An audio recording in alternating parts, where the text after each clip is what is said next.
This is the brand new Longines Spirit Zulu Time, and today we're going to be talking all about the bad, the good, and also why this is my new favourite watch from Longines. Welcome back to the Chisholm Hunter channel. My name is Harrison, as always. And before we start this video, if you do me a huge favour and hit that subscribe button to help us reach our next goal and also our next giveaway, I'd really appreciate it. Longines have just been, honestly, they've just been killing it recently. I mean, firstly, they had the Longines Hydra Conquest GMT, then they had the Longines Conquest, then the Longines Conquest Chrono, then the Longines Legend Diver. I mean, they've just been upgrading everything step by step, going forward and forward and forward, and now they have this, the monster, the new king of Longines. So let's just dive straight into this watch and why I think it is such a hit, why I think it is so sexy. Rolex did something like this quite recently with one of their GMTs. They released an anthracite grey and black GMT model. And it was so subtle, such a small change that it worked so well. The thing about perfection is it doesn't need massive changes. Longines already had a brilliant formula, a brilliant lineup when it came to the Zulu Time. So all they really had to do was tweak little details to make it almost perfect. And this watch is genuinely pretty much there. So this watch comes in at 39mm and it's just perfect sizing, especially for slimmer wrists. Now the footage that you're looking at the moment is my wrists, and my wrists come in at 6.5 inches. And honestly, I think this wears just perfectly. But please be aware that because there is an integrated link at the head of this watch, it does wear a teeny bit bigger, I would say, than 39, but it doesn't make it any less brilliant. The thickness of this watch comes in at 13.5mm, and the whole case and the bracelet comes in grade 5 titanium. Now we're going to cover that in a little sec because it doesn't look like grade 5 titanium. I mean, when you're looking at this watch, it looks bright, it looks airy, it looks like stainless steel. And I think that's partially because the polishing is just absolutely unbelievable. The lug to lug comes in at 46.8mm, but please remember when you're looking at the lug to lug that it does wear that little bit bigger because of that end link. So let's talk about the grade 5 titanium and let's talk about that polishing. So when we look at the bracelet and the finishing quality on that bracelet, it is just unbelievable. It has quite a aggressive taper on that bracelet, but it does suit the kind of smaller vibe and more vintage feel of this watch, I would say. It does have two central polished links and the other links are brushed, and this gives it a really symmetrical line down the middle of this watch. Everything about this watch is symmetrical. It's very like Instagrammable, I would say. It's very photo worthy. It's like a model of a watch. This would be on the catwalk. God, I'm such a weirdo.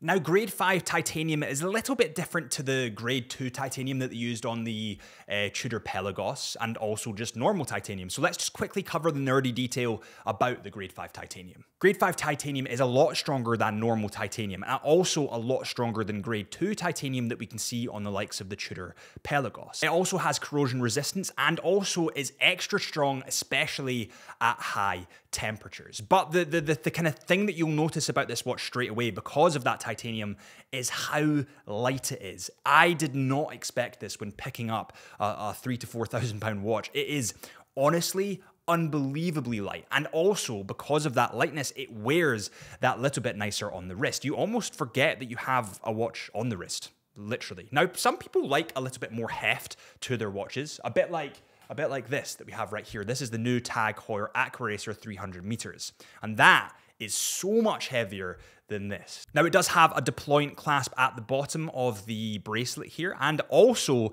it has a quick release function on that bracelet. I think this would look super, super awesome with a rubber strap, but that's, again, me personally. When we look at the crown, we can see that it has a very slight onion crown, and we can actually see this amongst the IWC big pilots, for example. That's because this does have pilot history. It does have pilot DNA running through it. So that is quite a nice feature that they've carried through the range, but they've made it a lot more mainstream, shall we say. They've made it a lot more wearable. The bezel on this watch is a 24-click bezel, and I'm gonna try and show you what it sounds like, just because you guys like that. So remember that it is a 24-click bezel and it is bi-directional, so it goes either way. The clicks aren't the most prominent, I would say, and what you find is it kind of clicks at every half an hour mark. The bezel on this model is in bi-ceramic, and it has a really nice dark aesthetic to it with kind of a really dark grey. Technically that's actually black, and then you also have a kind of more glossy black there. So you have a really nice combination of, let's call it grey and black. And the white numerals on that bezel, the 24-hour numerals, look so readable and so prominent against that dark aesthetic. The actual dial on this watch is an anthracite dial, and that's combined with this gold gilt on the rest of the dial, pretty much. Now, the numerals are numerals. They're not in Roman numerals. They are numerals. You probably could have worked that out, but listen, it's the Chisholm Hunter channel. You have a second, minute, hour, and also GMT hand, and the GMT hand, again, this is just beautiful. It has a splash of red at the bottom, and that gives it that standout pop of colors in an otherwise quite neutral dial. And I love, see just the right amount of a bright color, whether that be yellow, baby blue, red, orange.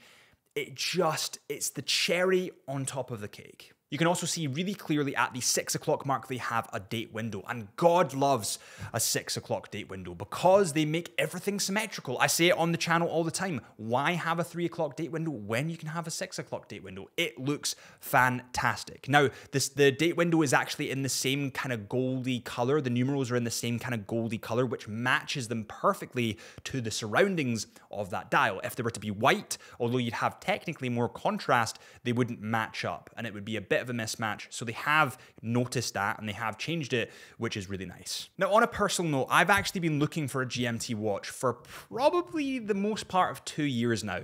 I do travel a lot for this channel, for my photography, for my videography.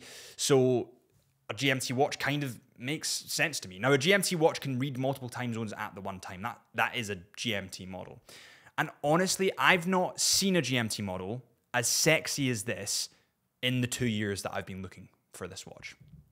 Now, the first watch I want is the Omega Speedmaster white dial, but after that, this is nice. And on the subject of the watch that I'm getting next, what is on your wrist today? Please let me know in the comments. Let me know what you have on the wrist. It's a Chisholm Hunter tradition called the wrist check. Let me know in the comments. I love seeing all the weird and wonderful watches you guys have on. Personally, I won't even talk about it. You guys know. The movement in this model is concealed by that closed case back with the engravings on it that you can see on the back of this watch. And although I would have liked to see an open case back, it does flow through from the other Longines Zulu Times that you can see, the greens, the 39s, the 42s, all of those all have closed case backs. So I understand it, but I would have liked to see it open. The movement on this watch is the caliber L844.4, and this is a COSC certified movement. Now that's really important because that's quite impressive. Now this is a self-winding mechanical movement beating at 25,200 VPH, which means vibrations per hour. It has a monocrystalline silicon balance spring, which gives it resistance to magnetic fields, and it also has a power reserve of 72 hours. All of that in that tiny little watch right there. That's insane. So let's quickly cover the goods and the bads. What I like, what I don't like. I love the finishing on this watch. Honestly, it's almost up to Grand Seiko's quality of bloomin' finishing. And I try not to swear because that's really hard to do. Grand Seiko are at the top in terms of their steel finishing and titanium finishing. This is bloody close. It's honestly really close. I love the neutral colors. I love that anthracite kind of gray black on the bezel. I love the gold gilt. I love the 6 o'clock date window. But what I am as keen on is the bezel clicks. I just feel like they could be more prominent. They could be more of a, you know, that really nice click that you get. I also, this is just on a personal note, I would love to see a white dial. I mean, come on. A white dial combined with that grayish black bezel in a GMT format, that would be genuinely almost perfect. The price on this model is £3,900. So yes, it is quite steep, and you do have about, I believe, a £900 difference from the stainless steel 39mm variant. But for those that like titanium, for those that like finishing, for those that like neutral palettes, this is just absolutely gorgeous. Thank you guys so much for watching. Please consider hitting that subscribe button or follow our Instagram at Chisholm Hunter Watches, or my Instagram at HP Life Lens, where I post all my photography, or our podcast at Into the Mind Podcast, or just the Into the Mind Podcast. And I'll see you guys in the Tag Heuer video that I'm about to film.